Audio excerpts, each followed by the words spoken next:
you're like me and everyone else in the 21st century, you got a kitchen full of stainless steel kitchen knives and a table set with stainless steel knives and forks and spoons.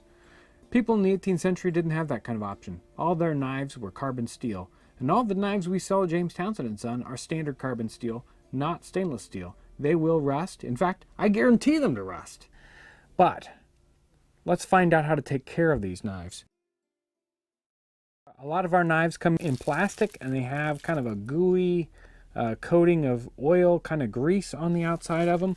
You can remove that plastic and then wash these knives well. And as soon as they're dry, make sure they're oiled.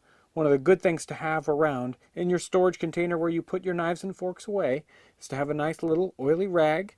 It's there. As soon as you get those things clean, it's just started part of the process.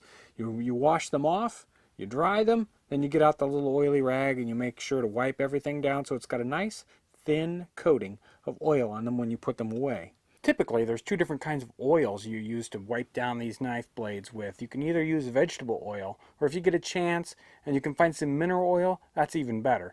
Mineral oil doesn't grow rancid over time, so if your knife stays in storage for a long time, it won't come out with a funny taste.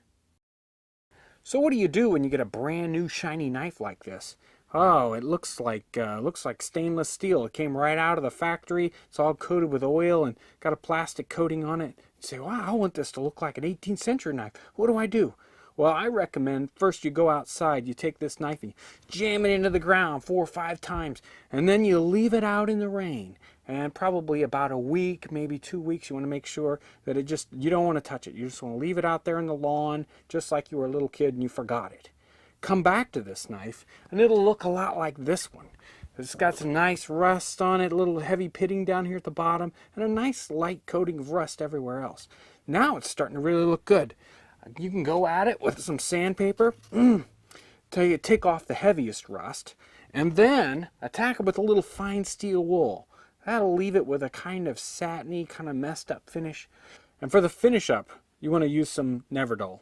Neverdull is a great little product for finishing up, getting the finishing touch on your satiny looking knife blade. Nothing's wrong with a nice satiny finish on your knife after you've used it for several years and it doesn't look just like new. That's probably just the way you want it to look.